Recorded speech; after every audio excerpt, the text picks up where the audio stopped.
O tema da lição é falar sobre o pecado, pegando como início Romanos 6, que tem como título a libertação dos grilhões do pecado.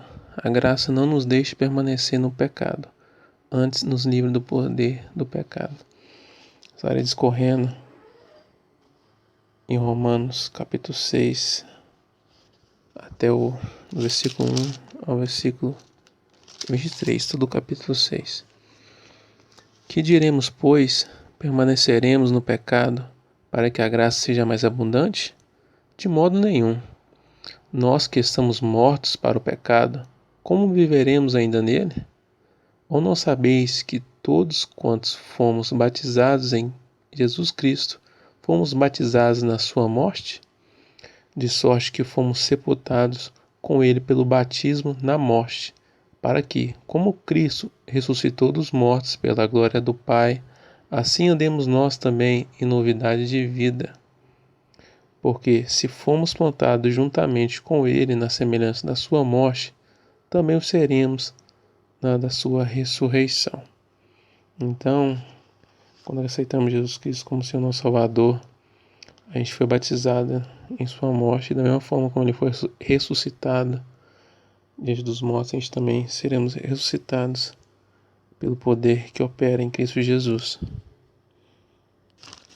Nos versículos agora 6 e 7 fala o seguinte: sabendo isto, que o nosso velho homem foi com ele crucificado, para que o corpo do pecado seja desfeito, a fim de que não sirvamos mais ao pecado, porque aquele que está morto está justificado do pecado. Então é como se a gente tivesse morto para o pecado, e assim seremos justificados desse pecado através de Jesus Cristo. E acrescentando um pouquinho, esse poder do pecado que operava em nossa vida foi derrotado. E nessa carta que Paulo afirma o seguinte: por meio da fé em Cristo, fomos absolvidos e declarados inocentes perante Deus. O apóstolo enfatizou que não precisamos mais viver sob o domínio do pecado. Deus não nos isola do mundo, nem nos transforma em robôs. Ainda nos sentiremos inclinados a pecar e, às vezes, pecaremos. A diferença é que antes de sermos salvos, éramos escravos de nossa natureza pecaminosa, mas desde que escolhemos viver para Cristo, somos livres. Então, essa liberdade de ser livre em Cristo é que o pecado não pode nos condenar mais, pois Cristo venceu por nós a morte lá na cruz, por nossos pecados.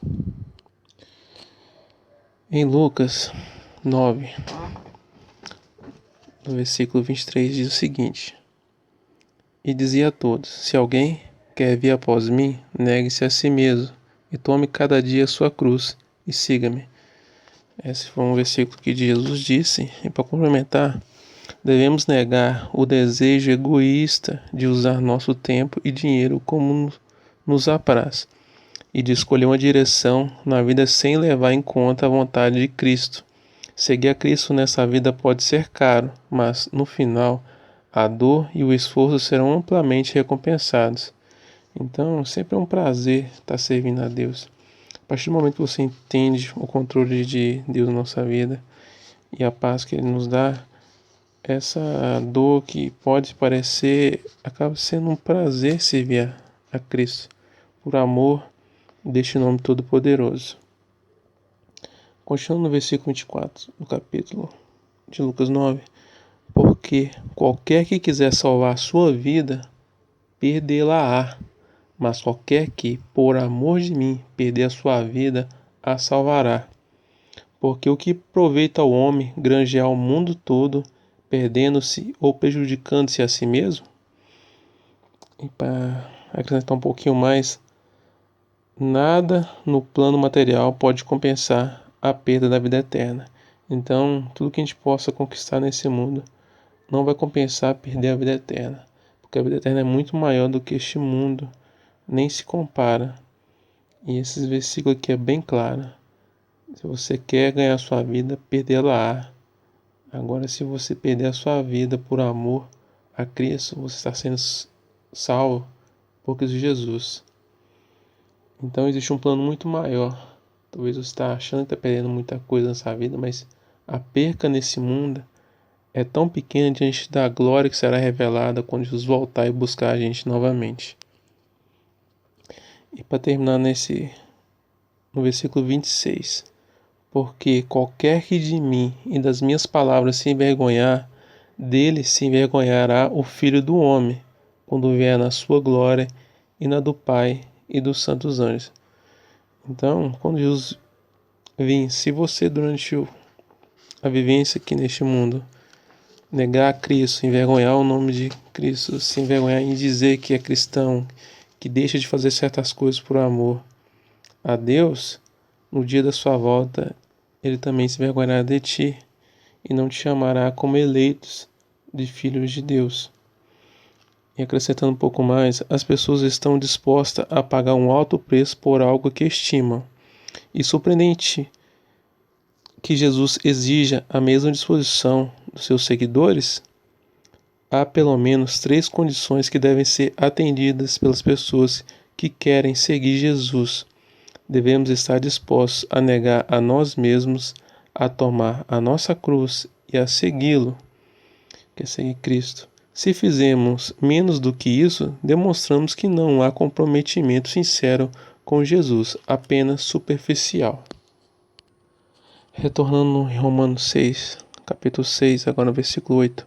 Ora, se já morremos com Cristo, cremos que também com ele viveremos, sabendo que, havendo Cristo ressuscitado dos mortos, já não morre. A morte não mais terá domínio sobre ele.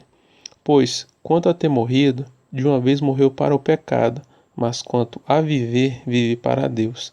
Assim também vós considerai-vos como mortos para o pecado, mas vivos para Deus em Cristo Jesus, nosso Senhor. Não reine, portanto, o pecado em vosso corpo mortal, para lhe obedecerdes em suas concupiscências, nem tampouco apresenteis os vossos membros ao pecado por instrumentos de iniquidade. Iniquidade é o pecado.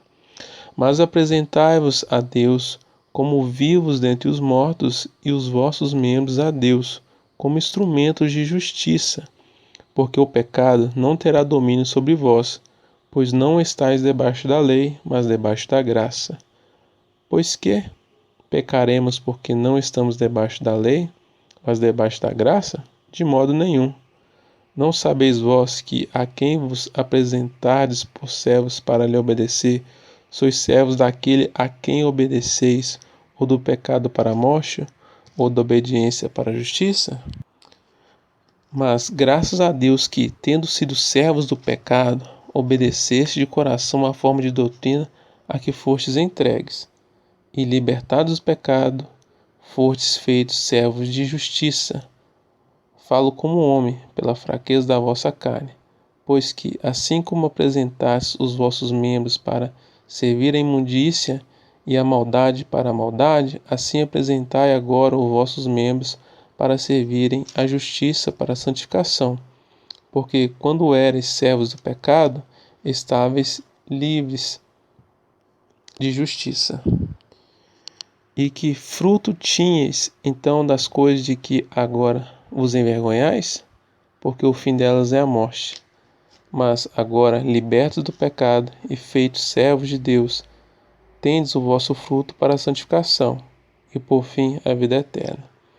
Então, antigamente, em nossa ignorância, quando cometíamos os pecados, a gente não tinha muito entendimento, mas agora fomos feitos para dar bons frutos, para ser servos de Deus, e que nosso fruto seja para a santificação, e assim essa grande vida eterna que Jesus nos dá, que Deus nos dá através de Jesus Cristo. Para complementando, é possível ficar neutro? É impossível ficar neutro. Todos têm um mestre, Deus ou o pecado. O cristão não é alguém que não possa pecar, mas que não vive mais como um escravo do pecado, porque pertence a Deus.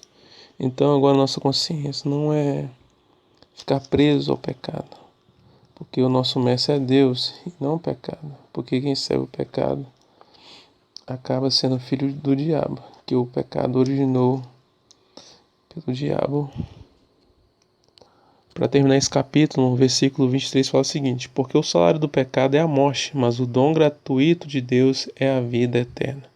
Por Cristo Jesus, nosso Senhor. Então, explicando esse versículo, você é livre para escolher entre dois mestres, o pecado ou Jesus Cristo. A recompensa do pecado é a morte eterna. Isso é tudo o que você pode esperar ao receber de uma vida sem Deus. Ao escolher Cristo como seu mestre, você recebe a dádiva da vida eterna, uma existência com Deus que começa na terra e continua pela eternidade. Então, aceitando Jesus Cristo como nosso Salvador, a gente começa esse novo relacionamento com Deus de novo, né? A gente nasce sobre uma vida nova, um espírito renovado, um espírito novo, e que vai perdurar por toda a eternidade. É isso que Deus quer, que sejamos íntimos dele, tanto aqui na terra e para todos sempre, quando estaremos lá juntinho do Pai. Em Romanos 7, 17 ao 20 fala o seguinte: de maneira que agora não sou eu que faço isto, mas o pecado que habita em mim. Porque eu sei que em mim, isto é, na minha carne, não habita bem algum. E com efeito, o querer está em mim, mas não consigo realizar o bem. Porque não faço o bem que quero, mas o mal que não quero, esse faço. Ora, se eu faço o que não quero, já não faço eu, mas o pecado que habita em mim.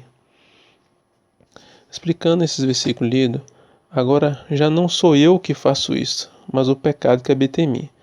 Essa parece ser uma boa desculpa para pecar, mas somos responsáveis pelos nossos atos. Nunca devemos usar o poder do pecado ou de Satanás como desculpa, porque são inimigos já derrotados. Sem a ajuda de Cristo, o pecado se torna mais forte do que nós e, às vezes, ficamos incapazes de defender-nos contra os seus ataques. Por isso, nunca devemos enfrentá-lo sozinhos. Jesus Cristo já venceu o pecado de uma vez por todas e promete lutar ao nosso lado. Se buscarmos sua ajuda, não precisaremos ceder ao pecado. Em Romanos 8, de 1 a 4, diz o seguinte: portanto, agora nenhuma condenação há para os que estão em Cristo Jesus, que não andam segundo a carne, mas segundo o Espírito.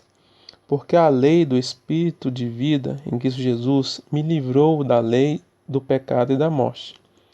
Porquanto o que era impossível à lei, visto como estava enferma pela carne, Deus, enviando seu Filho em semelhança de carne do pecado, pelo pecado condenou o pecado na carne, para que a justiça da lei se cumprisse em nós, que não andamos segundo a carne, mas segundo o Espírito. Então, agora a gente não anda segundo a carne, e o pecado foi desfeito e foi condenado o pecado na carne através de Jesus Cristo. E Jesus Cristo nos permite agora ver este novo caminho, que o Espírito Santo vai nos moldando para viver em espírito e nos tornar uma vida renovada em Cristo Jesus. Isso mostra como o pecado é tão grave e que Jesus pagou com a própria vida para que pudéssemos ser perdoados e ser reconciliados em Deus. Em Romanos 3, 23, fala o seguinte: todos pecaram e estão separados da glória de Deus. Complementando, todos os pecados levam à morte, porque nos desqualificam para viver com Deus. Todos os pecados nos separam de Deus, mas todos podem ser perdoados. Nossos desejos iníquos e escravidão ao pecado morreram na cruz.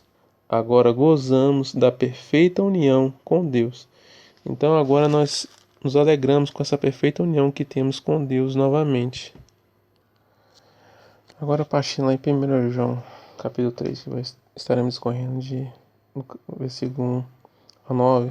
Versículo 1 fala o seguinte: vede quão grande amor nos tem concedido o Pai, que fôssemos chamados filhos de Deus.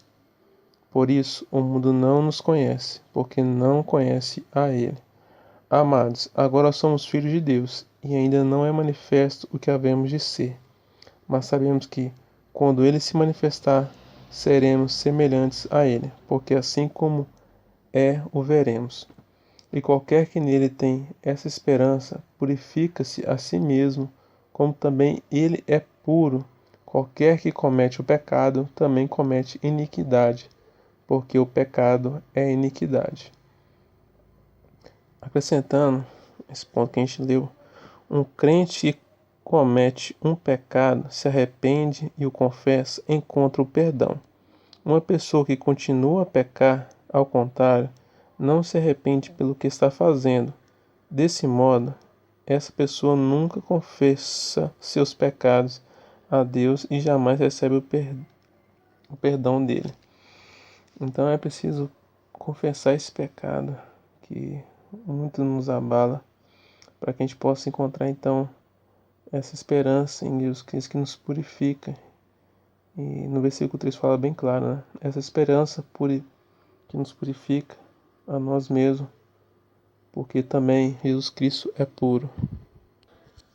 Então, o que é pecado? Continuando a partir do versículo 4. Qualquer que comete o pecado também comete iniquidade, porque o pecado é iniquidade. E bem sabeis que ele se manifestou para tirar os pecados, e nele não há pecado. Qualquer que permanece nele não peca. Qualquer que peca não o viu nem o conheceu. Filhinhos, ninguém vos engane.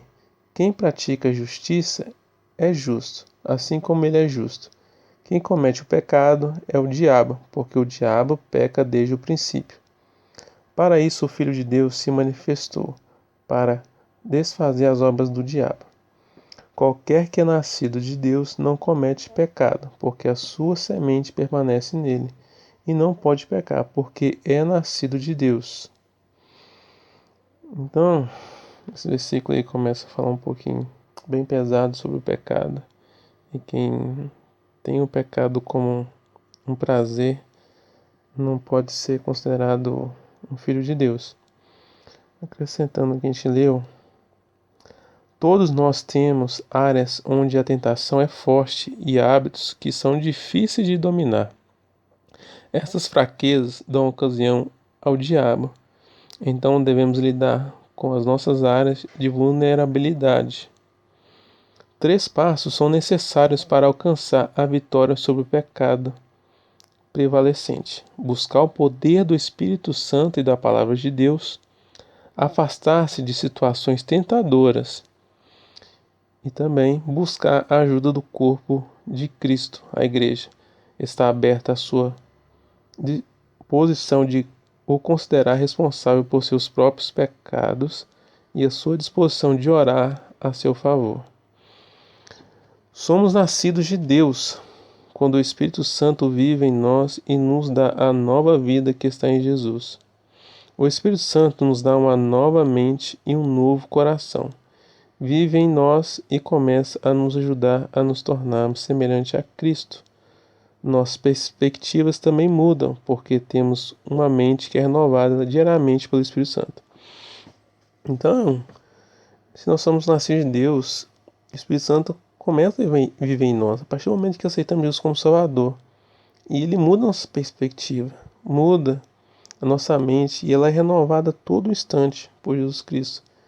E os 3 passos que foi dado aqui são passos que é muito importante para a gente ter essa mente renovada, que é buscar o Espírito Santo, a Palavra de Deus, que é afastar-se de situações que possam ser tentadoras, né? Cortar o mal já pela raiz, não deixar que ele fique grande para ser tão difícil deixar o pecado, e buscar sempre ajuda com o povo de Deus na igreja, né? Que é muito importante. Você tem que comer com os irmãos e aumenta assim a nossa fé. Então a gente tem certas áreas que é mais difícil para um e para outro não é, mas precisamos sempre estar lutando e batalhando contra o pecado, e o Espírito Santo vai nos dar força por meio de Jesus Cristo. Então, tudo que é contrário ao caráter santo de Deus é errar o alvo, é andar contrário à vontade de Deus. E por que pecamos, né? A gente peca por atos e atitudes. É tudo aquilo que fazemos que desagrada a Deus. Então, atitudes que desagradam a Deus é um pecado. Omissão também é um pecado. e tudo aquilo que deveríamos fazer e não fazemos. Quando deixamos de ler a Bíblia, orar, buscar a Deus, servir o próximo, fazer obras de Deus e muito mais outras coisas que a gente pode fazer e não faz. Se a gente pode fazer o bem e não faz, a gente está pecando. Essa é a missão. Então a gente pode pecar através de atos e atitudes, omissão e agora palavras. Tudo aquilo que falamos que não condiz com a palavra de Deus. Então se a gente está falando coisas que saem da nossa boca, que não condiz com Deus, e quando você está cheio do Espírito Santo, certas palavras que você diz, o Espírito Santo te incomoda para você consertar isso na sua vida. Então a gente pega por palavras, às vezes te magoa o irmão. Por isso que a gente tem que entender, separar o nosso egoísmo daquilo que Deus quer que sejamos. Então já dissemos aí sobre atos e atitudes, sobre a missão, palavras e por pensamentos também pecamos. Tudo aquilo que pensamos e que não agrada a Deus. Então é tudo aquilo que a gente pensa e acaba maquinando para fazer o pecado acontecer, acaba sendo também pecado. Só de pensar e pensar em fazer o mal e deixar aquilo dominar o seu coração, você está empobrecendo por dentro. Então tem que tomar cuidado também com os pensamentos, porque o pecado origina no pensamento. Então por isso que a gente tem que ter nossa mente voltada para Deus. E onde é a origem do pecado? De onde vem o pecado? O pecado se originou no coração de Lúcifer. Ezequiel 28:15 diz o seguinte: Perfeito eras no teu caminho, desde o dia em que foste criado, até que se achou iniquidade em ti. Então, foi lá quando Lúcifer era um anjo de luz e foi achada a iniquidade nele. Ele quis ser igual a Deus, queria a glória para ele e queria tomar o lugar de Deus. Então, queria ser parecido com Deus, e isso tomou nele. Ali surgiu o mal, onde o pecado surgiu. E ele foi destituído do seu lugar de anjo, de luz, e foi afastado do céu. Então o mal se originou no diabo, que é chamado Lúcifer, quando era o anjo de luz. E depois, o diabo tentou plantar isso no coração dos homens, né? Que passou o quê? Ao homem quando Adão e Eva deixaram de obedecer a Deus para obedecer a Satanás. Então o diabo plantou lá no início, no coração de Adão e Eva, que acabaram deixando de obedecer a Deus, que Deus falou que não era para eles comer daquele fruto. O diabo enganou eles falando que eles seriam igual a Deus, pois conheceria o bem e o mal. Então Adão e Eva foram tentados a ser igual a Deus, assim como isso brotou no coração de Lúcio, querer ser igual a Deus. Ele plantou isso em Adão e Eva e tem plantado nos nossos corações, no nosso dia a dia. As pessoas costumam fazer as escolhas erradas porque estão convencidas de que essas são boas, pelo menos para si mesmos. Esse é o problema. Olhar para si e pensar que pode ser semelhante a Deus, achar que é dono de tudo, tem sabedoria para tomar decisões corretas sobre a sua vida. E é nisso que o homem cai. Achar que é tão poderoso, que é tão forte, e acaba dando um passo em falso perante a sua vida, e sua vida depende disso, de deixar esse egoísmo de lado. Para entendermos um pouco melhor, vamos estar lendo em Romanos 5, versículo 12. Pelo que, como por um homem entrou o pecado no mundo, e pelo pecado a morte, assim também a morte passou a todos os homens, por isso que todos pecaram. Então, essa morte que conhecemos agora entrou para nós. E o pecado também gerou a morte eterna, né? Que o plano inicial de Deus não era criar um lago de fogo para nenhum homem. Deus escolheu todos para que vivessem em intimidade com Deus. Mas muitos, por sua sabedoria humana, acabam tomando decisão errada e acabam indo para o mesmo caminho que o diabo e todos os anjos que tramaram com ele. E essa condenação do diabo e os anjos que seguiram com ele, ele tenta trazer para lá o maior número de pessoas. Mas Deus quer que todos sejamos realmente filhos de Deus. E uma pergunta: como podemos ser declarados culpados por uma falta que Adão cometeu há milhares de anos? Muitos acreditam que não é justo Deus nos julgar por causa do pecado de Adão. No entanto, cada um de nós confirma a herança que recebeu de Adão com erros cotidianos. Temos a mesma natureza pecaminosa de Adão. Estamos sempre inclinados a nos rebelar contra Deus, mas seremos julgados pelo mal que cometemos.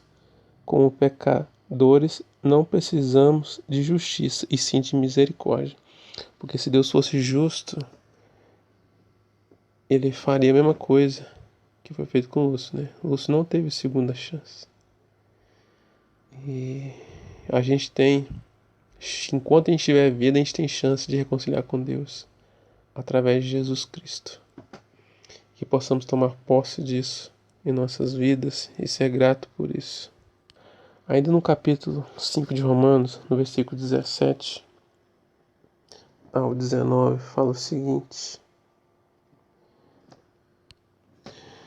porque se pela ofensa de um só a morte reinou por esse, muito mais os que recebem a abundância da graça e do dom da justiça reinarão em vida por um só, Jesus Cristo. Pois assim como por uma só ofensa veio o juízo sobre todos os homens para a condenação, assim também por um só ato de justiça veio a graça e sobre todos os homens para a justificação de vida. Porque como pela desobediência de um só homem muitos foram feitos pecadores, assim pela obediência de um muitos serão feitos justos. Veio, porém, a lei para que a ofensa abundasse, mas onde o pecado abundou, superabundou a graça. Para que, assim como o pecado reinou na morte, também a graça reinasse pela justiça, para a vida eterna, por Jesus Cristo, nosso Senhor.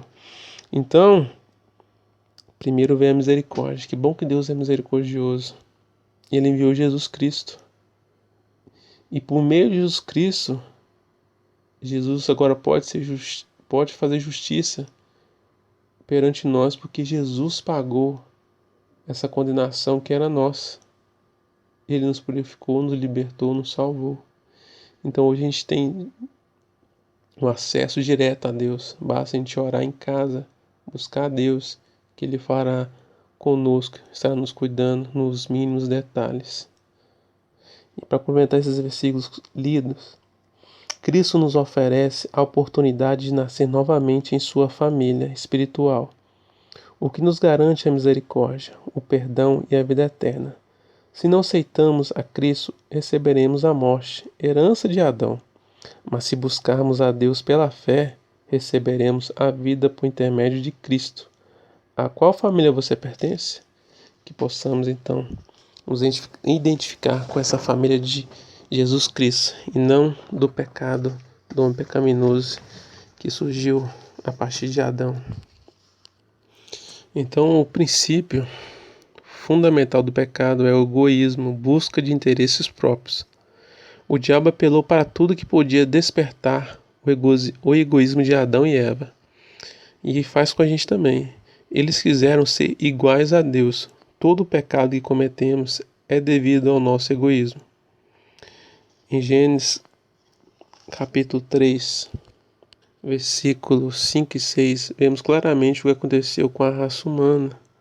O homem caiu por causa do egoísmo. Lendo Gênesis 3, versículos 5 e 6. Porque Deus sabe que no dia em que dele comerdes, se abrirão os vossos olhos, e sereis como Deus, sabendo o bem e o mal. E, vendo a mulher que aquela árvore era boa para se comer, e agradável aos olhos, e a árvore desejável para dar entendimento, tomou do seu fruto e comeu, e deu também a seu marido, e ele comeu com ela. Então, no versículo 4, para acrescentar, então a serpente disse à mulher: certamente não morrereis. Então, ela enganou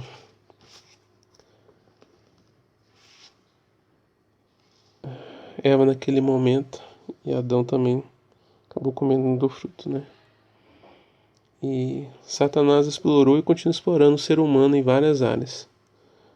Como a gente vamos ver agora, fazendo uma comparação entre esses versículos que lemos de Gênesis com 1 João 2,16. Faz o seguinte: no Gênesis 3, Gênesis capítulo 3, versículo 5 fala: vossos olhos se abrirão e sereis como Deus. Em 1 João 2,16 fala o seguinte: tudo que há no mundo, a consciência, desejo, vontade da carne. Como vocês podem ver aqui, o Satanás explora o desejo de crescer, de conhecer, dominar, ser grande das pessoas. Então, isso é o que acontece no dia a dia. Faz de tudo para que o ser humano venha tomar seu tempo em querer, o desejo de crescer, de conhecer mais coisas, de dominar as coisas, de ser grande. E acaba tirando o foco de Deus, de ser obediente a Deus. E nesse texto de 1 João 2,16 conclui dizendo, que tudo isso não vem do Pai, mas do mundo.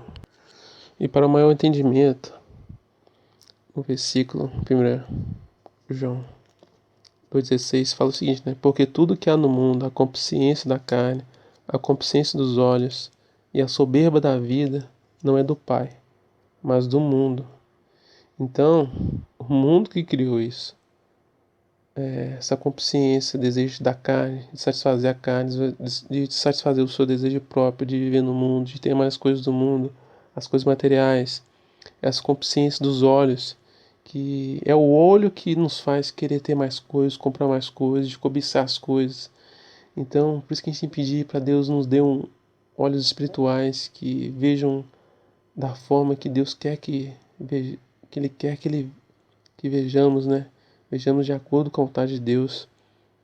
E a soberba da vida. Isso é a soberba da vida, essas coisas, tudo não provém do Pai, mas do mundo. Porque Deus nos criou para quê? Para sermos íntimos dele, para a gente ter relacionamento com o Pai. É certo que vivemos neste mundo, mas precisamos ter o equilíbrio, saber equilibrar aquilo que provém do Pai e aquilo que é que o mundo nos impõe. Aquilo que o diabo usa de artimanhas no mundo para prejudicar as pessoas, que acaba levando pessoas para o inferno, para o mesmo caminho que o diabo foi. Ele tem feito de tudo para nos aprisionar. E não vemos o Jesus, para não vermos o Deus que tanto quer que nós sejamos dele. E Deus quer uma coisa muito grande para nós. Ele quer que nós conheçamos o Deus amoroso que ele é, o Deus bom que ele é. Ele quer que nós fazemos parte dele. Isso é bênção demais. Agora lendo esse 1 João 2, o versículo de 15 ao 17, lê novamente o 16, Não ameis o mundo, nem o que o mundo há. Se alguém ama o mundo, o amor do Pai não está nele.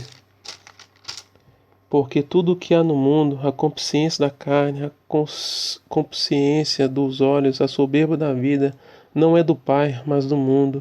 E o mundo passa e a sua consciência, mas aquele que faz a vontade de Deus permanece para sempre. E acrescentando o que a gente deu agora nos versículos, algumas pessoas pensam que o mundanismo está limitado ao comportamento exterior, às pessoas com quem nos associamos, os lugares que frequentamos, as atividades que apreciamos. O mundanismo é também interior, porque começa no coração.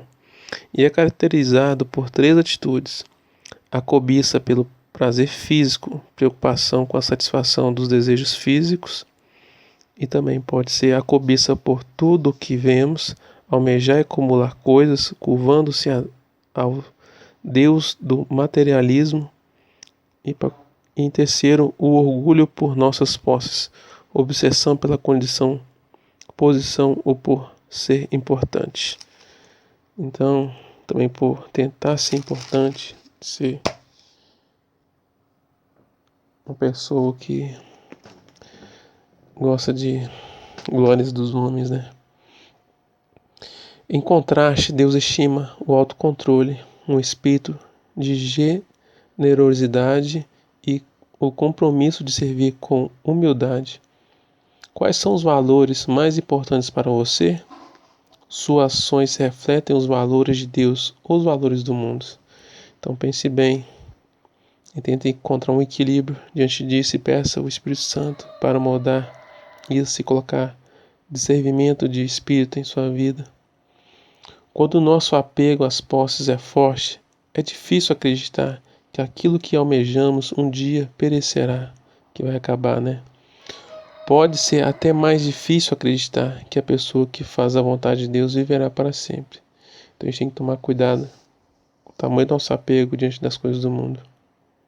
Saber que este mundo perverso e os nossos desejos por seus prazeres terão um fim pode dar coragem para controlar nossa cobiça, o comportamento autoindulgente e a continuar a fazer a vontade de Deus.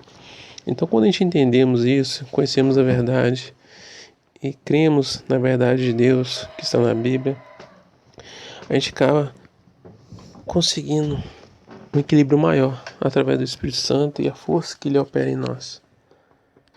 Então devemos tomar cuidado, porque todo pecado é uma rebelião contra o modo de viver exigido por Deus. Estaremos agora aprendendo um pouquinho mais em Colossenses 3, a partir do versículo 5 ao versículo 17.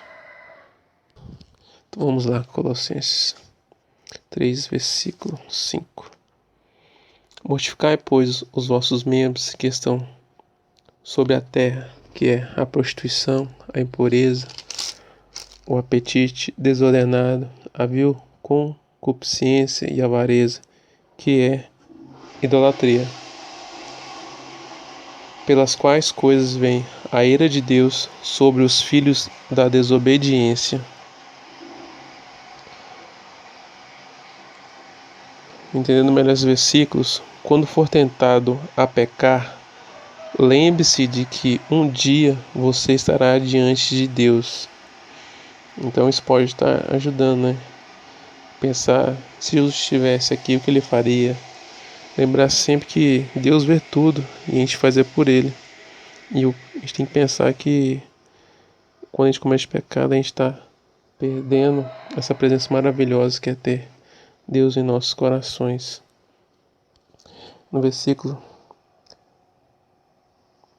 17 agora, no versículo 7. Nas quais também em outro tempo andastes, quanto vivieis nelas. Mas agora despojai-vos também de tudo, da ira, da cólera, da malícia, da maledicência, das palavras torpes da vossa boca. Não mitais uns aos outros, pois que já vos despistes do velho homem com os seus feitos, e vos revestistes do novo, que se renova para o conhecimento, segundo a imagem daquele que o criou.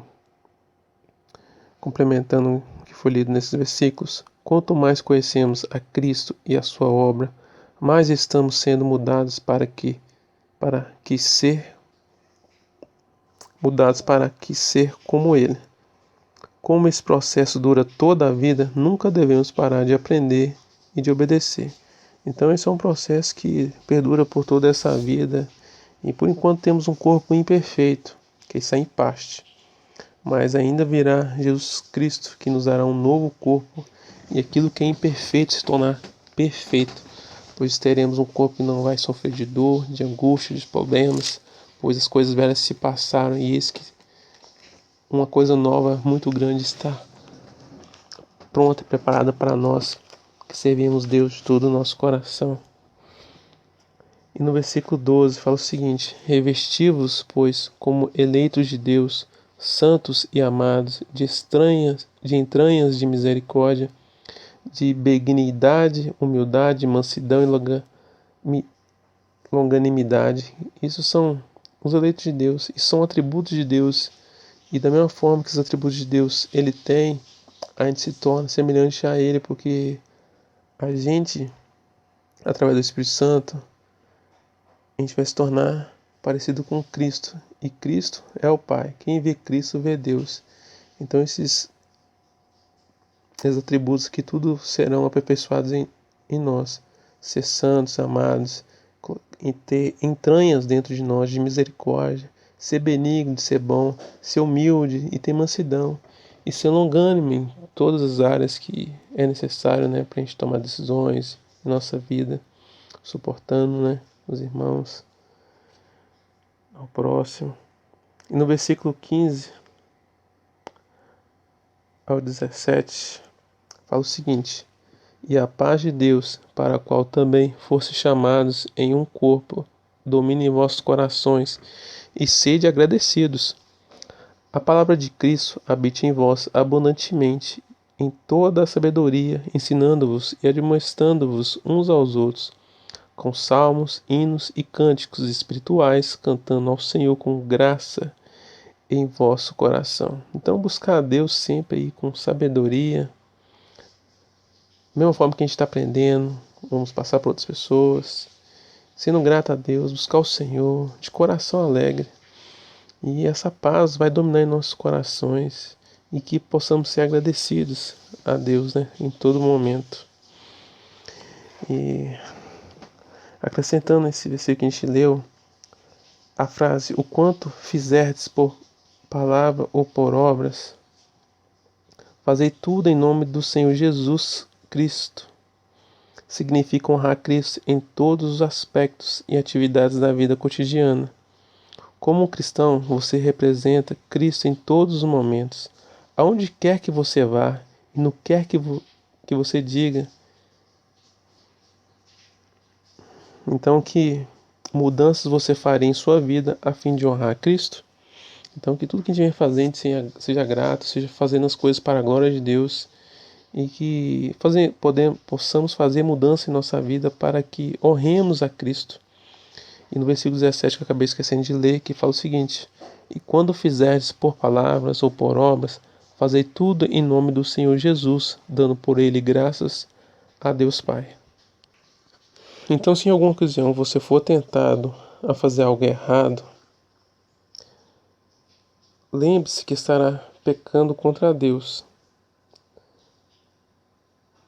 E isso pode ajudar a permanecer no caminho certo. E o Espírito Santo vai nos dar força para permanecer nesse caminho certo, para a honra e glória do nome dele, Jesus Cristo. Então vamos falar sobre consequências do pecado. Julgamento. Todos deverão comparecer diante do tribunal de Cristo para prestar contas dos seus atos. Em 2 Coríntios 5:10 fala o seguinte: Porque todos devemos comparecer ante o tribunal de Cristo para que cada um receba segundo o que tiver feito por meio do corpo, ou bem ou mal. E em Romanos 14, versículo 10 ao 12 diz o seguinte: Mas tu, por que julgas teu irmão? Ou tu, também, por que desprezas teu irmão? Pois todos havemos de comparecer ante o tribunal de Cristo, porque está escrito: Pela minha vida, diz o Senhor, todo joelho se dobrará diante de mim, e toda língua confessará a Deus, de maneira que cada um de nós dará conta de si mesmo a Deus. Então, diante dos pecados aí que a gente comete, vai ter o julgamento para aqueles que não aceitaram Jesus Cristo como seu Salvador. E terá um juiz aí nesse julgamento que depois vai levar para o caminho errado, né? E a consequência dos pecados aqui, vamos agora para a condenação, né? Antes de partir para os textos sobre a condenação, faltou o versículo de Mateus 16, versículo 27. Fala o seguinte: Porque o Filho do Homem virá na glória de seu Pai, com os seus anjos, e então dará a cada um segundo as suas obras. Explicando esse versículo, fala o seguinte: No juízo final, Deus livrará os justos e condenará os ímpios. O juízo não estará restrito apenas aos incrédulos, também os cristãos serão submetidos a um outro tipo de julgamento. Seu destino eterno está assegurado, mas Jesus julgará como Cada cristão cuidou de seus dons, das oportunidades e responsabilidades que recebeu, para então determinar qual será a recompensa de cada um. Então, apesar dos cristãos ter aceitado Jesus como Salvador, vai ser cobrado, né, sobre o que a gente fez na vida, né, sobre os nossos dons, as oportunidades que a gente teve de falar de Cristo, as responsabilidades que a gente tem como cristão de estar falando sobre o Evangelho de Cristo, esse nome poderoso, transformador, que outras pessoas possam estar conhecendo mais de Deus, sobre Jesus, a salvação, a vida eterna, através de nós, que possamos ser testemunhas de Cristo nessa geração, e que os ímpios, o julgamento dos ímpios já tem a condenação, né? Pois viveu diante de pecados. Então não adianta, não terão segunda chance. E isso será tudo mostrado para mostrar que realmente que ele mereceu, os ímpios mereceu naquele momento a condenação por não aceitar viver com Cristo e viver assim com o Pai. Por isso a importância de ter a certeza de salvação e entender por que o pecado faz separação entre Deus e os homens, e saber que Jesus Cristo nos reconcilia. É muito importante saber que essa vida eterna está em Cristo Jesus, através da fé. Então, encerrando o julgamento aqui, dessa parte de consequências do pecado, o julgamento todos deverão comparecer diante do tribunal de Cristo para prestar contas dos seus atos, e como foi explicado nesses versículos, sobre como funciona o julgamento. E a condenação, o pecado traz para o homem condenação. Em João 12:48 fala o seguinte: quem me rejeitar a mim e não receber as minhas palavras, já tem quem o julgue. A palavra que tenho pregado, essa o há de julgar no último dia. E explicando esse versículo, fala o seguinte: o propósito da primeira missão de Jesus na terra não era de julgar o povo, mas mostrar o caminho da salvação e da vida eterna. Quando ele voltar, um dos seus principais propósitos será julgar as pessoas pelo modo como viveram na terra. Não aceitar nem obedecer à palavra de Cristo serão motivos de condenação para as pessoas. Então, se a gente não aceitar, se a gente não obedecer à palavra, praticar as palavras de Cristo, o que vai restar para a gente será apenas a condenação. Mas se nós temos Jesus Cristo como nosso Salvador e recebemos Ele, a condenação não tem poder para nós, porque Jesus foi nosso advogado, Ele é o nosso advogado e será sempre lembrado por ser nosso advogado e nos levar para o céu e viver a íntima relacionamento com Deus. A partir do momento que esteja Jesus, a gente já tem o livre acesso e ficaremos muito mais perto de Deus quando Jesus nos voltar e nos buscar. Mas para aqueles que não conhecem a Cristo e não viveu segundo a tua palavra, Jesus vai vir para julgar essas pessoas. Infelizmente, a condenação será iminente para essas pessoas. E grande dia será esse dia do juízo, onde muita alegria terá aqueles que aceitaram Jesus como Salvador, mas triste, muito triste será para aqueles que não foram achados servindo a Deus de todo o coração e não viveram a vida para Deus como deveria, por negligenciar o grande Deus que é o nosso Deus. Outro ponto aqui é a morte. Morte é a separação, e quem vive em pecado está separado de Deus. O pecado provoca a separação eterna de Deus. Esse é o triste fim do pecado e que gera essa morte eterna. O pecado faz a separação entre o homem e Deus, como está escrito lá em Isaías 59, de 1 a 2, que fala o seguinte: eis que a mão do Senhor não está encolhida para que não possa salvar, nem o seu ouvido agravado para não poder ouvir. Mas as vossas iniquidades, que é o pecado, fazem divisão entre vós e o vosso Deus. E os vossos pecados encobrem o seu rosto de vós, para que vos não ouça. Então, o pecado faz separação entre nós e Deus. Por isso que é difícil uma pessoa que está no mundo, que comete pecado, que não conhece a verdade, ela está longe de Deus. E ela não sente Deus porque o pecado faz a separação de Deus.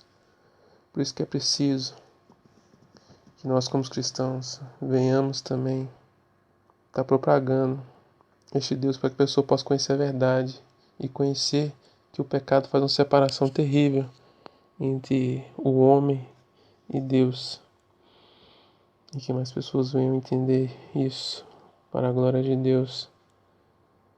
E para exemplificar mais esse versículo, o pecado ofende ao nosso Deus e separa-nos dele por ser santo. Ele não pode ignorar, relevar ou tolerar nossos erros como se fosse algo sem importância. O pecado rompe o relacionamento das pessoas com Deus, erguendo uma parede que isola aqueles a quem ele ama. Então ele ama a todos, mas o pecado faz separação. O pecado isola, que se achega a Deus. Isso é triste, deixar que o pecado leve tantas pessoas para viver fora de Deus para toda a eternidade.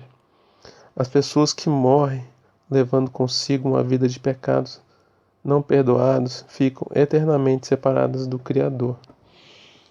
Isso deixa bem claro, né? Que o pecado faz divisão entre Deus e os homens. E a Bíblia diz que o sangue de Jesus... um erro aqui. Então o salário do pecado é a morte. Em Romanos 6:23 fala bem claro. Romanos 6:23 diz o seguinte: porque o salário do pecado é a morte, mas o dom gratuito de Deus é a vida eterna, por Cristo Jesus, nosso Senhor. Então o salário do pecado é a morte, e essa morte eterna que faz separação diante de Deus. E também em Apocalipse 20:14 fala: a morte e o inferno foram lançados no lago de fogo. Essa é a segunda morte. Então, essa é a segunda morte da eternidade, onde o diabo, que é o Lúcifer, todos os anjos que viraram os seus demônios, todas as pessoas que não se chegaram a Deus, foram lançados nesse lago de fogo e enxofre. E essa é a segunda morte.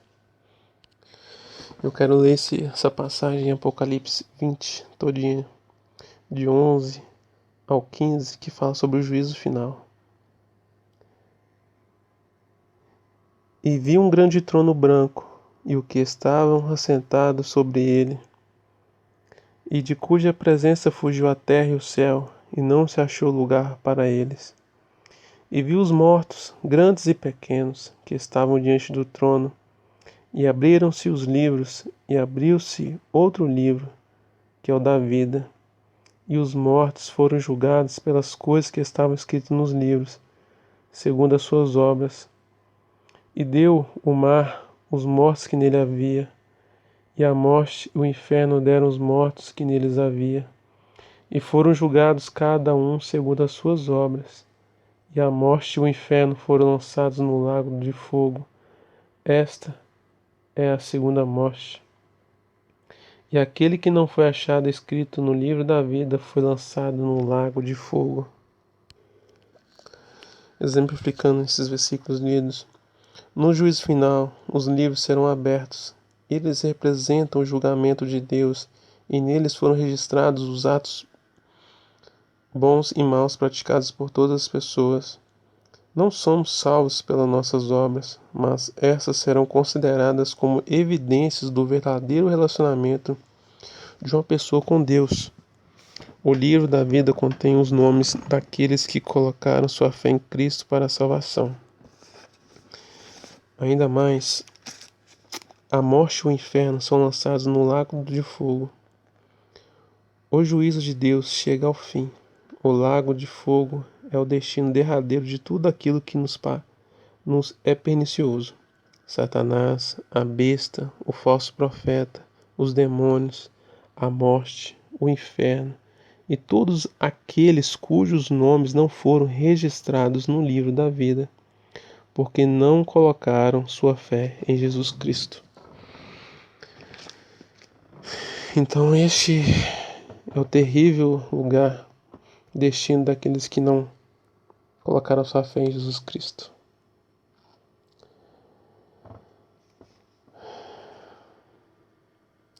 E também tem consequências do pecado, a culpa. O pecado traz a culpa. Uma das piores coisas da vida é conviver com o sentimento de culpa. E devemos entender que não precisamos viver com essa culpa, pois Jesus Cristo nos libertou e Ele nos purifica. O problema é você viver com essa culpa, pecando sempre levando essa culpa pro resto da vida. E isso é o que acontece com muitas pessoas que fazem muitas coisas erradas, sabem que está errado e continuam naquele mesmo erro, fazendo as coisas erradas, se sentem tristes dentro da pessoa. Aquele vazio que a culpa acaba condenando, que o diabo fica impondo, mas a gente tem um fiel e justo advogado que, se a gente se entregar realmente a Ele, deixar que Ele trabalhe no nosso coração, essa culpa que vem do pecado não terá poder, pois somos livres do pecado a partir do momento que nosso coração é totalmente dele. Após ver um pouquinho sobre essas questões de consequências do pecado, que é o julgamento, a condenação, a morte, a culpa, às vezes você pode estar até pensando que não tem remédio para o pecado, mas esse remédio é Jesus Cristo. Então, ver essas questões sobre o pecado, talvez seja pensando, né? Então não há remédio para mim. Mas a palavra de Deus nos afirma que está escrito lá em 1 João 1,9: se confessarmos os nossos pecados, Ele, Jesus, é fiel e justo para nos perdoar os pecados e nos purificar de toda injustiça. Então esse versículo 9 de 1 João 1. Deus nos livra de todos os pecados se confessarmos, pois Jesus, Ele é justo e nos perdoa de todos os pecados e nos purifica de toda a injustiça que há em nós por causa do pecado. E lendo a explicação sobre esse versículo, agora, a confissão dos pecados tem a função de nos libertar para que possamos desfrutar a comunhão com Cristo. Deve aliviar as nossas consciências e nos iluminar para o que é importante. Mas alguns cristãos não entendem como ela funciona. Sentem-se tão culpados que confessam os mesmos pecados repetidas vezes. Então se perguntam se esqueceram de algo. Outros cristãos acreditam que Deus lhe perdoa quando confessam, mas se morresse com pecados não confessados, estariam perdidos para sempre. Estes cristãos não entendem que Deus quer nos perdoar. Ele permitiu que o seu Filho amado morresse, para que assim pudesse nos oferecer o perdão. Quando nos aproximamos de Cristo, Ele perdoa todos os pecados que já cometemos. Não precisamos confessar repetidamente os pecados que cometemos no passado. E se cometemos algum pecado involuntário, Deus não nos rejeitará. É claro que devemos continuar a confessar nossos pecados, mas não porque o fato de não fazê-lo nos leve a perder a nossa salvação. Nosso relacionamento com Cristo é seguro. Devemos confessar nossas transgressões de forma que possamos desfrutar a máxima comunhão e alegria com o Senhor. A verdadeira confissão envolve também o comprometimento de não continuarmos em pecado. Não estaríamos confessando verdadeiramente os nossos pecados a Deus se planejássemos cometê-los novamente e quiséssemos apenas um perdão temporário. Também devemos orar pedindo forças para derrotarmos a tentação da próxima vez que tivermos que enfrentá-la. Em 1 João 1,7 fala o seguinte: mas se andarmos na luz, como Ele na luz está, temos comunhão um com os outros, e o sangue de Jesus Cristo, seu Filho, nos purifica de todo pecado.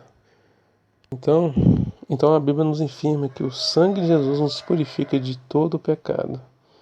E para complementar esse versículo, vamos estar lendo em João 1,29 também, que fala o seguinte: no dia seguinte, João Batista, viu a Jesus, que vinha para ele, e disse: eis o Cordeiro de Deus, que tira o pecado do mundo. Em 1 João 2,2 é o seguinte, fala o seguinte: e ele é a propiciação pelos nossos pecados, e não somente pelos nossos, mas também pelo de todo mundo. Então deixa bem claro que ele fez propiciação, Jesus fez propiciação pelo pecado de todo o mundo. Explicando melhor esse versículo, você não pode ser julgado por um processo que está terminado. Unido a Cristo, você está tão seguro quanto Ele. Não tenha medo de pedir a Cristo para pleitear a sua causa. Ele já venceu. Então estamos unidos em Cristo. Jesus Cristo é a propiciação por nossos pecados. Então Ele é o cheiro suave que Deus precisava para que nós pudéssemos ter essa reconciliação com Deus e termos esse perdão de Deus. Então Ele pode estar na presença de Deus como nosso mediador, que é Jesus Cristo, é nosso mediador, porque sua morte satisfaz a ira de Deus contra o pecado e pagou a pena de morte pelos nossos pecados. Então, essa expiação que é Jesus nos leva novamente a Deus e não deixe que essa ira de Deus, que seria a condenação para nós, não seja mais imposta, porque Jesus nos pagou com alto preço pelo sangue desse Cordeiro limpo, santo e puro. Às vezes é difícil perdoar aqueles que nos enganaram. Imagine como seria difícil perdoar todo o mundo, não importando o que os pecadores tivessem feito. Isso é o que Deus fez em Jesus. Então, a gente fez uma coisa muito ruim perante Deus, deixar o pecado entrar em nós. Mas uma coisa maravilhosa é que Deus nos perdoou e Ele fez isso por meio de Jesus Cristo. Agora estaremos discorrendo um pouquinho sobre 1 Pedro, versículo 13 ao 26, que fala o seguinte: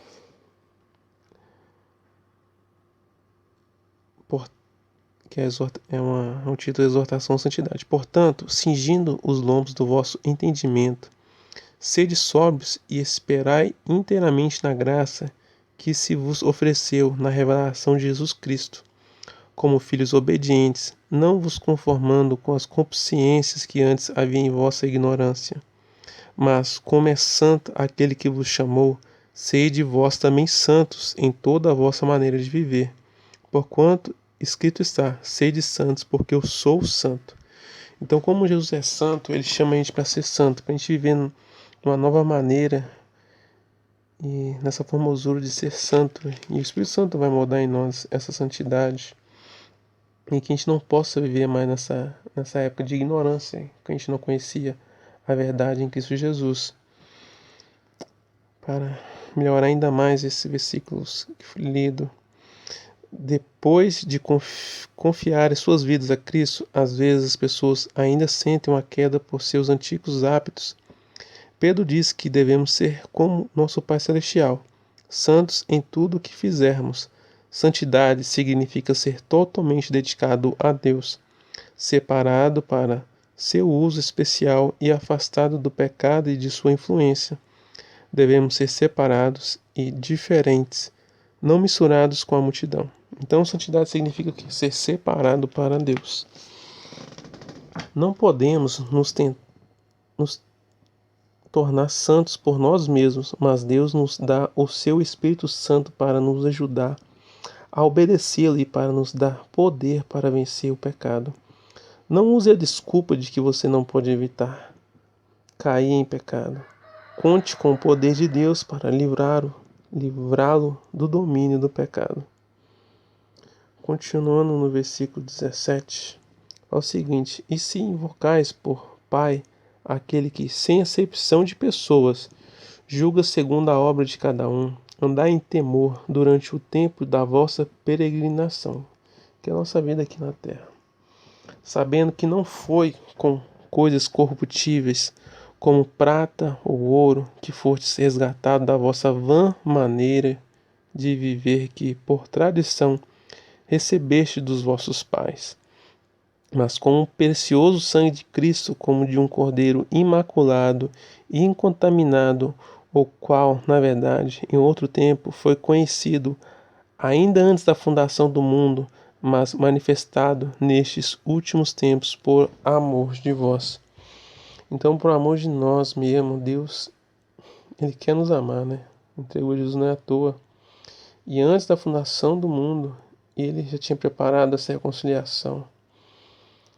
E que possamos então andar em temor durante esse tempo que estamos aqui na Terra.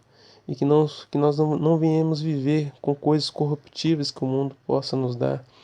E Deus nos resgatou não foi com um preço de ouro, que tanto valor a gente dá aí, preço de coisas terrenas, não foi com prata, bronze, nem nada disso. E a gente que vivia nessa van maneira, viver de coisas, correr atrás de vento, né? Correr atrás dessas coisas, e só por viver por nós mesmos, mas a gente foi resgatado pelo sangue precioso de Cristo e incontaminado pelo pecado. E ele foi a propiciação perfeita para nos reconciliar a Deus. E isso é uma coisa muito linda. Explicando melhor esse versículo 20, que antes da fundação do mundo, Jesus já estava preparado, falou o seguinte: o sacrifício de Cristo pelos nossos pecados não foi uma reflexão tardia, nem algo que Deus tenha decidido fazer quando o pecado entrou no mundo pela desobediência de Adão. Este plano foi elaborado pelo Deus Eterno, o Todo-Poderoso, que já conhecia todas as coisas antes de criar o mundo. Quão reconfortante deve ter sido para os crentes judeus saber que a vinda de Cristo e sua obra da salvação foram planejadas por Deus antes da fundação do mundo. Isso o assegurava de que a lei não estava sendo desprezada por não funcionar, mas que tanto a lei quanto a vinda de Cristo eram parte do plano eterno de Deus. Então esse era um plano eterno de Deus para nossas vidas. Nessa explicação falou sobre os judeus, né? E todas, se você escutar falar em gentios, então toda pessoa que não é judeu é gentil. E essa salvação também veio para nós também, que somos gentios, que não temos essa raça pura de judeus. Ainda, agora no versículo 21, e porque ele credes em Deus, que o ressuscitou dos mortos, e lhe deu glória, para que a vossa fé e esperança estivesse em Deus, purificando a vossa alma na obediência à verdade, para o amor fraternal, não fingida. Amai-vos ardentemente uns aos outros, com o coração puro. E acrescentando, ao sacrificar a sua vida, Cristo mostrou que verdadeiramente nos ama. Você pode amar as pessoas seguindo o exemplo de Cristo, doando-se em sacrifício por elas. Então, Deus nos mostrou que nos ama, sacrificando sua vida, e que a gente possa gastar também um pouco do nosso tempo amando as outras pessoas, mostrando um pouquinho desse amor de Jesus Cristo por nós, também por outras pessoas.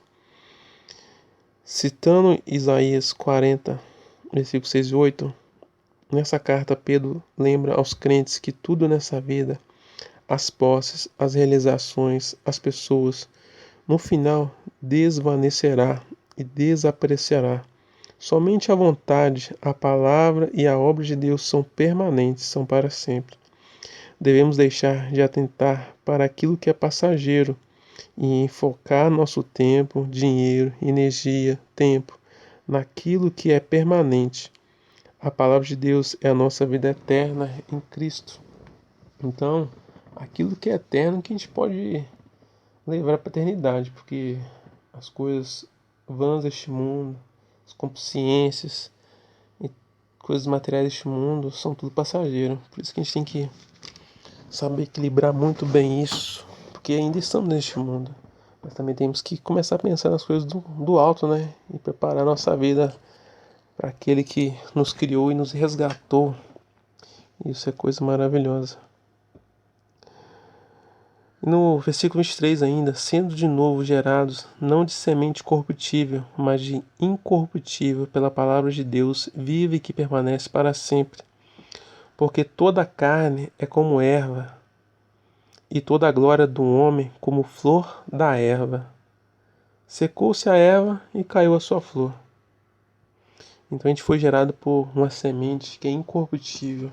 E essa semente veio através de Jesus, e Deus entregou Jesus, essa semente que é incorruptível, e nos faz santo como Ele é santo. Acrescentando esse versículo que lemos,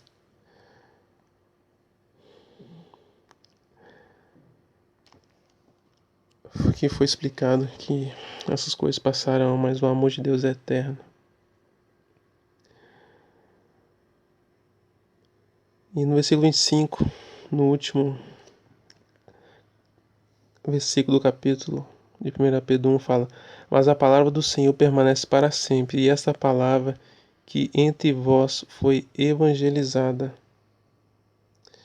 E no versículo 1 do capítulo 2 ainda de 1 Pedro, para terminar: deixando, pois, toda malícia e todo engano, e fingimentos, invejas e todas murmurações. Versículo 2: desejai afetuosamente, como meninos novamente nascidos, o leite racional, não falsificado, para que por ele vá descrescendo. Então a gente tem que tomar muito cuidado para a gente não se alimentar desses leites falsificados e se aprofundar em Deus, na palavra de Deus, crescer no conhecimento. Ao nascer de novo, nos tornamos bebês espiritualmente recém-nascidos. Se formos saudáveis, estaremos ansiosos para crescer. Um fato triste é que algumas pessoas nunca crescem. Uma vez que percebemos nossa necessidade da palavra de Deus e começamos a encontrar a nutrição em Cristo, nosso apetite espiritual aumentará e começaremos a amadurecer. Então a pergunta: qual a sua intensidade de desejo em relação à palavra de Deus? Por isso que é importante a gente conhecer a verdade, para que a verdade venha nos libertar e venha o Espírito Santo moldar em nós uma nova vida excelente diante de Deus. Então, qual é a nossa parte então nesse processo? É arrepender. Este é o primeiro passo para a salvação. Arrependimento é tristeza pelo pecado cometido e mudança de mente e coração. Em Atos 2,38 fala o seguinte: e disse-lhes Pedro: arrependei-vos e cada um de vós seja batizado em nome de Jesus Cristo para perdão dos pecados, e recebereis o dom do Espírito Santo. E para complementar, se você deseja seguir a Cristo, deve arrepender-se e ser batizado. Arrepender-se significa afastar-se do pecado, mudar a direção de sua vida de egoísmo e rebelião contra as leis de Deus, que é a palavra de Deus. O batismo nos identifica com Cristo e com a comunidade de cristãos. É uma condição de discipulado e um sinal de fé. Então, o batismo é um sinal de fé que realmente aceitamos Jesus como nosso Salvador e seguiremos Cristo em sua forma de existir. Entendemos que Ele nos libertou, que Ele nos salvou e que Ele vive em nós através do Espírito Santo. Então, nessa parte agora, já aprendeu o que tem que se arrepender, que é a nossa parte de fazer, e também de confessar. Que além de aprender, é preciso confessar os pecados, admitir o erro e confessá-lo com a própria boca, contar para Deus onde foi a falha e pedir perdão. Em Romanos 10, de 9 a 3, fala o seguinte: A saber, se com a tua boca confessares ao Senhor Jesus e em teu coração creres que Deus o ressuscitou dos mortos, serás salvo, visto que com o coração se crê para a justiça e com a boca se faz confissão para a salvação. Porque a Escritura diz: todo aquele que nele crê não será confundido, porquanto não há diferença entre judeu e grego, porque um mesmo é o Senhor de todos, rico para com todos os que invocam, porque todo aquele que invocar o nome do Senhor será salvo. Então é só confessar ao Senhor nossos pecados e Ele estará nos libertando. E também 1 João 1,9 também fala um versículo bastante conhecido e que a gente já leu também. Se confessarmos os nossos pecados, Ele, Jesus, é fiel e justo para nos perdoar os pecados e nos purificar de toda injustiça. E o último ponto que a gente deve fazer, além de arrepender e confessar, é deixar o pecado. Então é preciso abandonar o pecado. E aquele que confessa e deixa alcança misericórdia. Isso está escrito em Provérbios 28:13, que é aquele que confessa e deixa a misericórdia, na parte B desse versículo. Acrescentando um pouco mais, algo em cada um de nós resiste muito para admitir que estamos errados. É por isso que admiramos as pessoas que aberta e voluntariamente admitem seus erros e pecados. Tais pessoas têm uma forte imagem de si mesmas. Não têm necessidade de estar sempre certas para sentir-se bem. Esteja disposto a reconsiderar. Admita que está errado e mude seus planos quando necessário. E lembre-se, o primeiro passo em direção ao perdão é a confissão. Então, entender que é pecador e o que importa é o que Jesus pensa. Então a gente precisa deixar que ele pense que a gente somos. Deixar que ele pense, não, deixar que ele realmente tenha certeza que nós pedimos perdão de todo o nosso coração e confessar a ele, não viver para homens segundo tradições religiosas, segundo costumes religiosos, ou para se passar bem aos homens. O homem não pode trazer salvação para a gente, o homem não pode nos trazer reconciliação com Deus. Só Deus pode trazer a nós reconciliação. Então possamos ser abertos a Deus e não ficar preso às condições humanas, ao que os outros vão pensar, porque Deus já viu tudo e precisamos reconciliar com Deus. Os exemplos na Bíblia é quando Jesus falou para a mulher adulta e para o paralítico, nas passagens que tem em João. João 5,14 falou para o paralítico, né? Depois que curou ele: vai e não peques mais. Jesus também falou para a mulher adúltera em João 8,11: vai e não peques mais. Então, isso que Deus fala para todo mundo. Agora que se reconciliou, entendeu que é pecador, se arrependeu, confessou, e agora é preciso deixar o pecado. Como Jesus disse: vai e não peques mais. Em Salmos 32:1 tem um versículo muito bonito de Davi, quando ele alcançou o perdão de Jesus depois de ter cometido adultério com a Betseba. Que em Salmo ele fala: bem-aventurado aquele cuja transgressão é perdoada e cujo pecado é coberto. Porque viver debaixo da ira de Deus, coisa ruim é. Então, esse versículo retrata muito bem como é bem-aventurado aquele que o pecado é encoberto. E nossos pecados já estão cobertos através de Jesus. Basta arrepender, confessar e deixar de viver essa vida pecaminosa. Então, embora a nossa memória nos atormenta pelos nossos erros cometidos, a palavra de Deus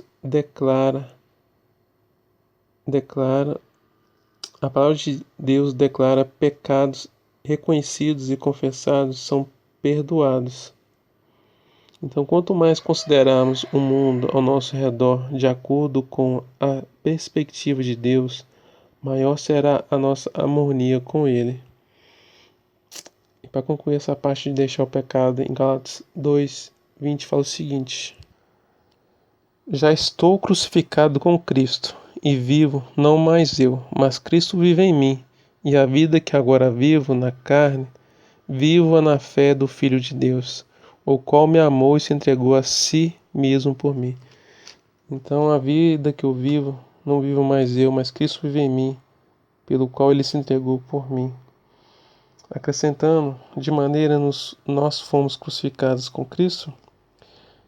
A pergunta, né? De que maneira nós fomos crucificados com Cristo? Do ponto de vista legal, Deus nos olha como se tivéssemos morrido com Cristo. Como nossos pecados morreram com Ele, deixamos de ser condenados. Em termos de relacionamento, tornamo-nos um com Cristo, e suas experiências também são nossas. Nossa vida cristã começou quando, em unidade com Ele, morremos para a nossa vida antiga. Em nossa vida cotidiana, devemos regularmente crucificar os desejos pecaminosos que nos impedem de seguir a Cristo. Essa também é uma forma de morrer com Ele. Então, essa é uma forma de morrer com Ele, né? Fazer que esses pecados sejam deixados para trás, essa vã forma de viver, as consciências que nos impedem de buscar a Deus, de ter o relacionamento com Deus, deixada para trás. Essa é a forma de morrer com Cristo. Ele morreu por nossos pecados e agora nós estamos morrendo em nós todos os desejos carnais, pois Ele já levou na cruz todos esses problemas. E Ele nos dá força e poder para vencer todo esse lado do diabo através do Espírito Santo que opera em nós. E o poder de Jesus é poderoso, o sangue de Jesus é poderoso. Ele comprou pelo sangue dele o mundo todo. Isso mostra o tamanho do poder dele e mostra o tamanho da consequência também do pecado, que precisou dele morrer por nós, para que nós hoje tivéssemos vida eterna em Cristo, para que o Deus tão amoroso pudesse ter a gente novamente. Apesar de Deus ser de justiça, Ele aplicar a ira contra o pecado, Ele arrumou solução para nós. Isso é tremendo. Concluindo a lição, Deus tem um plano na vida de cada pessoa e o plano de Deus é que todos se arrependam e venham para a sua presença recebendo o perdão dos pecados. É isso que o Senhor deseja para você. Isso é bênção demais. E 2 Coríntios 5, 17, 18, 19 fala o seguinte: Assim que, se alguém está em Cristo, nova criatura é, e as coisas velhas já passaram, eis que tudo se fez novo. E tudo isso provém de Deus, que nos reconciliou consigo mesmo por Jesus Cristo e nos deu o mistério da reconciliação. Esse mistério da reconciliação é tremendo. Deus nos reconciliou consigo por meio de Jesus Cristo. Que grande mistério de reconciliação é esse? E o último versículo, João 14, de 1 a 3, fala uma coisa tremenda, uma promessa de Jesus para nós. Não se turbe o vosso coração. Credes em Deus, crede também em mim. Na casa de meu pai há muitas moradas. Se não fosse assim, eu vos não teria dito, pois eu vou preparar-vos um lugar. E se eu for e vos preparar o lugar, virei outra vez e vos levarei para mim mesmo, para que onde eu estiver, estejais vós também. Então Jesus já está lá, ele vai voltar e vai nos trazer novamente essa promessa que Deus tem para nós, que venhamos tomar posse disso. E à medida que nos tornamos mais parecidos com Cristo, descobrimos nosso eu verdadeiro e o tipo de pessoa que Deus quer que sejamos. Então essa mensagem sobre o pecado e sobre várias outras coisas que acaba entrando nesse meio dessa mensagem de pecado e sobre Jesus, salvação e tudo muito mais. Eu creio que foi uma lição muito boa para aqueles que escutaram essa lição. E ela é uma palavra de vários versículos Que seja uma palavra transformadora na sua vida, para a honra e glória de Deus, nosso Pai. Fique com Deus. Amém.